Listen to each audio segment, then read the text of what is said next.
Sabe aquela dor no ombro? Uma dor que começa de leve, talvez um incômodo para pegar alguma coisa numa prateleira e, de repente, atos simples como pentear o cabelo viram um verdadeiro desafio. É uma queixa muito, mas muito comum e é justamente o ponto de partida dos materiais que a gente analisou hoje, que focam num diagnóstico bem específico, a bursite de ombro. Bom, o nosso objetivo aqui é olhar para essa questão por dois ângulos. Primeiro, vamos entender o problema do ponto de vista clínico, o tradicional, o que é a bursite, o que causa, os sintomas. E depois, vamos mergulhar na solução que os documentos apresentam, uma terapia chamada biomagnetismo medicinal. E aí eu acho que a conversa fica mais complexa. Sim, fica mais complexa porque a análise nos obriga a olhar para uma ideia central em todo o material. A de que existem, para fins terapêuticos, duas anatomias. Uma é a anatomia clássica, aqui está nos livros. A outra é o que a fonte chama de anatomia biomagnética. É um mapa próprio com pontos e referências diferentes.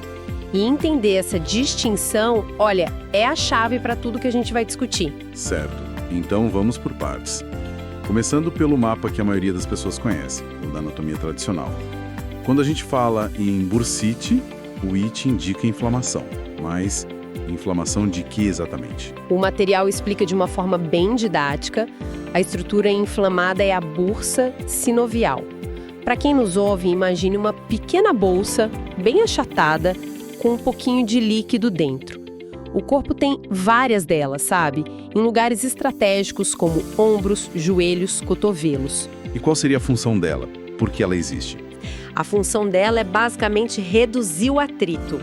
Ela fica entre um osso e um tendão, por exemplo, e permite que eles deslizem um sobre o outro sem se desgastar. E no caso específico do ombro, o documento dá destaque para uma bursa, a subacromial. Ela fica num espaço bem apertado entre o osso da ponta do ombro, o acrômio, e o tendão do músculo supraespinhal. Entendi. Então é uma peça de engenharia do corpo, projetada para proteger, para facilitar o movimento. O que acontece de errado para essa estrutura virar a fonte do problema? O fascinante é justamente essa inversão, né? A estrutura protetora se torna o problema. A inflamação acontece quando essa bursa é irritada ou sobrecarregada. E as fontes listam vários gatilhos bem comuns. O primeiro são os movimentos repetitivos. Tipo levantar o braço acima da cabeça várias vezes. Exatamente. Nadadores, ou até quem trabalha organizando estoques em prateleiras altas. E imagino que a má postura, que a fonte também cita, entra aí. É incrível como algo aparentemente passivo, como sentar errado, pode gerar uma inflamação tão ativa. Exato. A má postura muda toda a mecânica do ombro. O espaço onde a bursa fica diminui e ela acaba sendo esmagada, pinçada durante os movimentos. Fora isso, claro, tem o trauma direto, uma queda, uma pancada. Certo. Processos inflamatórios do corpo, como artrite, e a simples sobrecarga por excesso de exercício sem preparo. Qualquer um desses fatores pode iniciar a inflamação. E como essa inflamação se manifesta no corpo? O que a pessoa sente no dia a dia, além da dor? Os sintomas descritos são bem característicos. A dor piora muito ao tentar levantar o braço para o lado. A região fica sensível ao toque, a ponto de ser difícil dormir sobre aquele ombro. Imagino. Pode aparecer um inchaço e, claro, a limitação de movimento, o que nos leva de volta àquelas tarefas que se tornam um desafio. É um ciclo vicioso, sabe? A dor limita o movimento e a falta de movimento pode enrijecer ainda mais a articulação. Ok, o problema está bem definido.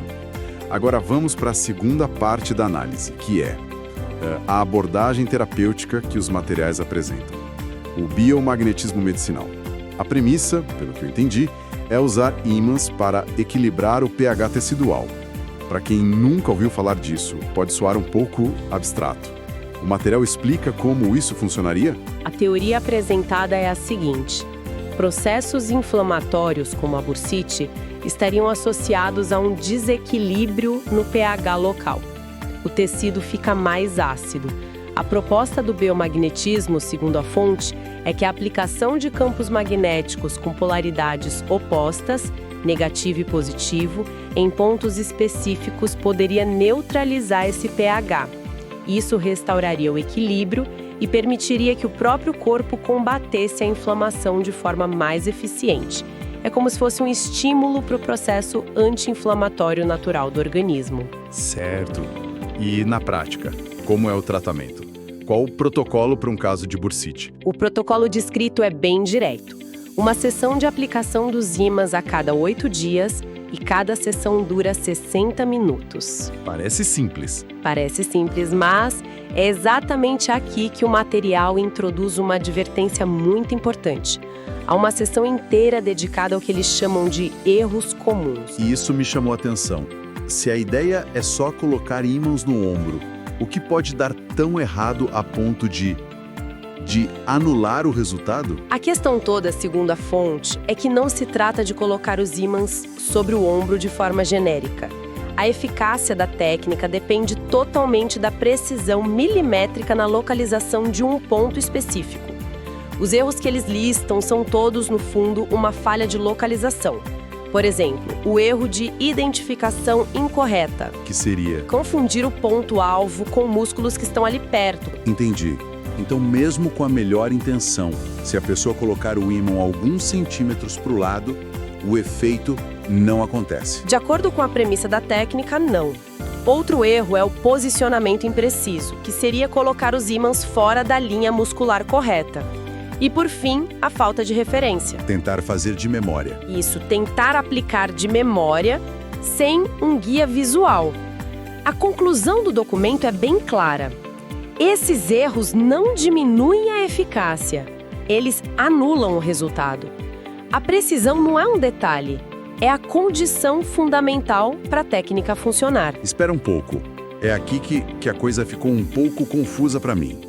Depois de toda essa ênfase na importância de encontrar o ponto bursa com precisão absoluta, o material simplesmente afirma que esse ponto não existe. Pelo menos, não num atlas de anatomia padrão. Isso parece uma contradição. Parece, mas não é. E é exatamente aí que está a revelação central de todo o material. Não é uma contradição, é uma mudança de referencial. Quando a fonte diz que o ponto bursa não existe na anatomia tradicional, ela está sendo literal. Você não vai achar esse termo num livro de medicina descrevendo uma estrutura anatômica. Então, o que ele é? Uma invenção? Dentro desse sistema, a melhor definição seria a de um ponto funcional. É uma localização específica, descrita pelo Dr. Isaac Gois, que desenvolveu o biomagnetismo, e que, segundo ele, tem uma correspondência terapêutica para a inflamação da bursa.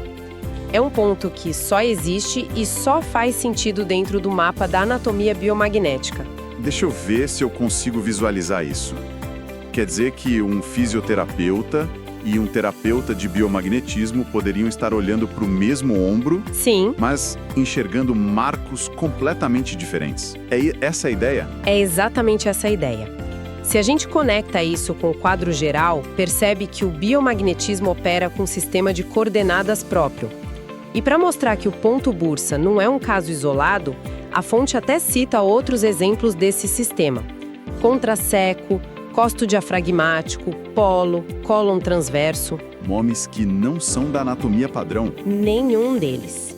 Mas, dentro da lógica do biomagnetismo, são localizações precisas para a aplicação dos ímãs. Agora tudo faz mais sentido. A dificuldade e os erros que a gente discutiu antes não se trata de alguém que não sabe anatomia. Trata-se de alguém tentando achar o endereço usando o mapa da cidade errada. A precisão não é baseada na anatomia convencional, mas nesse mapa biomagnético. Perfeito. A sua analogia é perfeita. A importância prática disso é imensa. A eficácia do tratamento, segundo essa abordagem, não depende só de entender a teoria do pH ou de ter os ímãs. Depende fundamentalmente de ser treinado para ler e aplicar este mapa específico. É a diferença crucial entre a teoria e o que o documento chama de resultado clínico. A precisão dentro deste sistema é o que determina o sucesso. Então, o que começou como uma conversa sobre uma dor comum no ombro nos levou a uma discussão sobre mapas alternativos do corpo humano.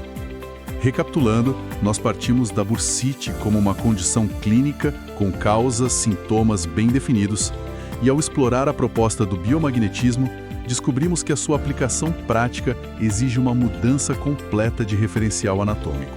Exato. E a lição mais importante que se pode tirar desses materiais não é apenas a técnica em si, é a premissa de que a sua prática segura e eficaz depende do domínio de um sistema anatômico próprio. Não basta saber o que fazer, é preciso saber onde fazer. E esse onde pode ser diferente dependendo da lente terapêutica que se usa. A precisão, guiada por esse mapa, é o que, segundo a fonte, gera o resultado. É uma perspectiva realmente fascinante. Mostra que o conhecimento sobre um método vai muito além do seu conceito superficial. E isso nos deixa com uma reflexão final, né? Se diferentes abordagens terapêuticas, como a que foi descrita hoje, utilizam mapas distintos do corpo humano para buscar resultados, o que isso nos diz sobre a nossa compreensão da saúde? Seria o corpo um território com múltiplas rotas possíveis para equilíbrio, cada uma exigindo seu próprio guia de navegação?